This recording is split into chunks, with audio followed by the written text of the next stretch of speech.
بسم الله الرحمن الرحيم. مجاعي ودادر أمين علي دادا.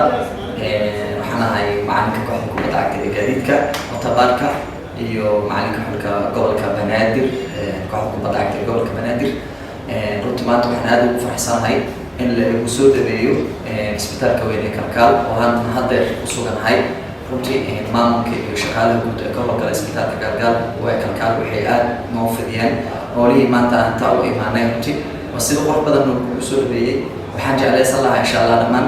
sportiska guud ee bulshada Soomaaliyeed ciyaartoyda macallimiinta taageerayaasha maamulka kooxaha kala duwan ee dhammaan intii ka howlgashaba waxaan macnaha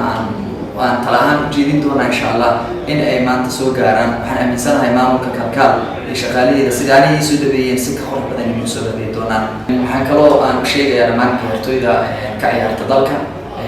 in ay haystaan jaanis weyn horta waan aawahay ciyaartoyda inta badan ay ka dhaawacmaan sayradka jilbaha sida tiirarka soo marka waxaan sheegaa insha Allah isbitaalka Kalkaal in ay u keenaan u diyaariyaan